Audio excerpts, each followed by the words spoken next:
Many of the things that surprised me were things that didn't happen in my lifetime, but happened before my lifetime. And that everything that it's coming to me is new, that hasn't happened into my lifetime, I have to study. And that's by studying the Great Depression, we were able to anticipate the 2008 financial crisis. So there's a mechanistic reason. There are cause-effect relationships. And three big things that are happening in our lifetime that haven't happened before, I needed to examine. And those three things, I think if we focus on them, they pretty much encompass most.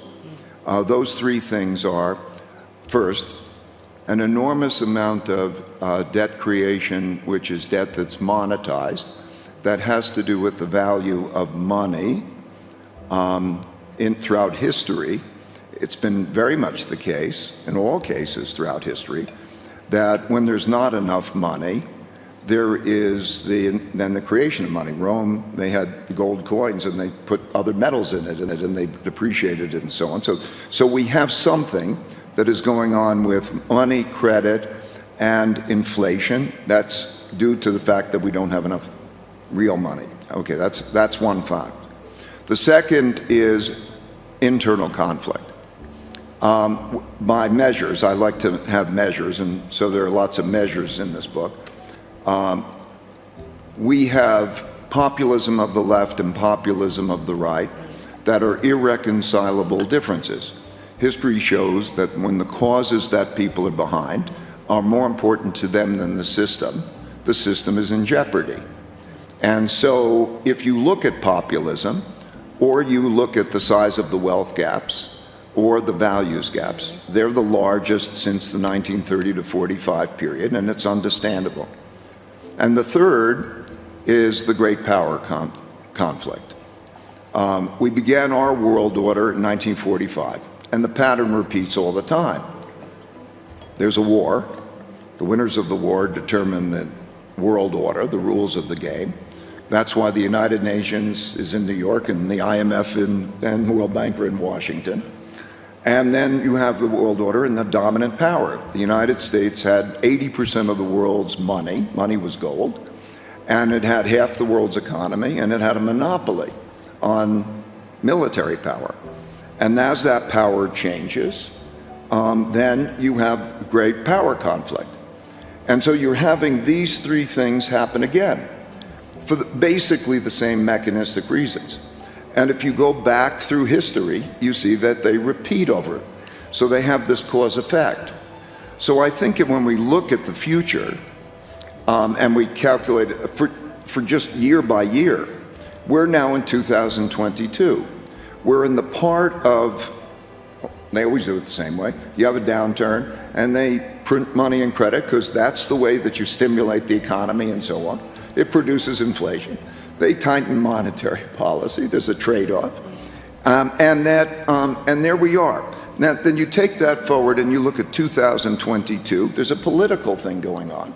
We're going to have midterm elections in the United States. We're going to have a change in government, the 20th People's Congress in China, and so on. There's a political thing going on. And then you take 2023 and 2024, and with this populism, you're going to have possibly irreconcilable differences.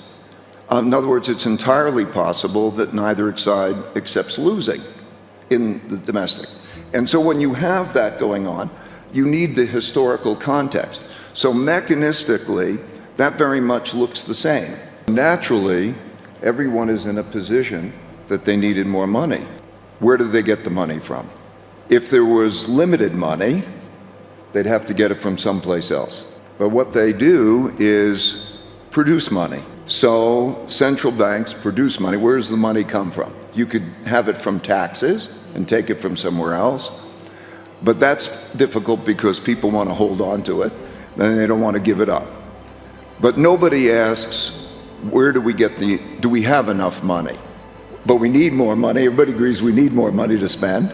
But if there was a limited amount of money, we would say, where do we get it from? And we'd have constraints. But we're not like that.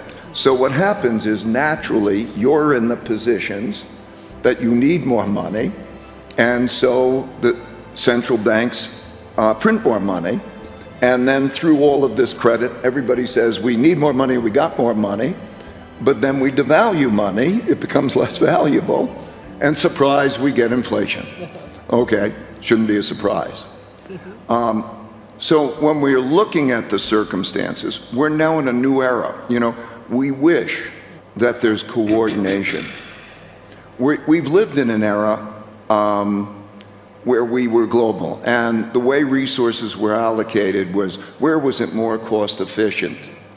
So if it was cost efficient here, you'd send the capital, you'd build it there, and that would raise employment and so on. And that's what we've come to believe is a fair system. But that's only because we've gotten used to that. But if you go back and look at history and today, many people would believe that's not a fair system. So here we are in the fragmented world that we're in. And so the resource allocation system is no longer economic. The resource allocation is political and ideological. So when we ask ourselves and we wish for cooperation, it's understandable that we won't get cooperation because there's a risk, there's conflicts. There's an internal conflict of civil war. So how do we redistribute the wealth within our country? So we'll have it within the country. Well, there's a hell of a fight over that, right? And so there's the willingness to fight over that. And then the same is true internationally. So what is, you know, America first, or what is that in terms of that? And so I think we have to understand, we have to keep in mind that when we say we're going to cooperate or should, in a world where self-sufficiency, because we could go to war, becomes important. The efficiencies are no longer the most important things. Survival is the most important thing. The possibility of a war is an important thing. And it changes behaviors in ways that are logical, but maybe undesirable for those of us who are in a perspective that we believe that we should be in this together. And how do we work together? So I think it's all understandable. Okay, so that depreciates the value of money. We are going to have more conflict. We're going to have more inflation. Inflation causes domestic political conflict. So it'll be a big issue in the 2022 elections and the 2024 elections. That's just how the machine works. And in the meantime, we have, and the war in the Ukraine and Russia, and with China is understandable in terms of a big, you know, the big powers conflicts. And so we see the world, if you read history and you see this happen over and over again, you see the world is now breaking up into sides. It's like there are allied powers and there are axis powers and there are neutral powers. And those ideologies become the dominant consideration. So it's entirely possible, for example, that we could see in China and so on, that it's no longer desirable or politically acceptable to do business in China. It may not be. Now you think about how intertwined the world economy is. 22% of American manufactured goods imports come from China. So not just imagine the implications for inflation and the inefficiencies. That's just mechanistically what's going on. So as a mechanic who is looking at next year and the year after and where we are in that thing, I'm just saying it's undesirable. And the unimaginable is becoming increasingly probable. There is going to be, when you're stuck with two trade-offs, too much inflation, or you're stuck with too much economic weakness, then you navigate through the middle, and that means something like stagflation. And so I think we're entering a period of stagflation.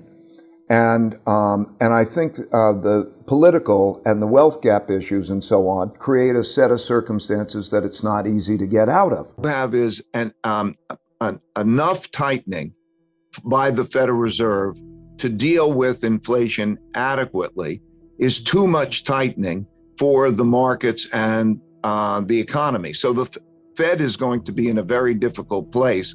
But that's it guys from here today. Thank you so much for watching. Please hit the like button and do subscribe if you haven't already. Thank you so much for watching guys. I hope you all have a good day.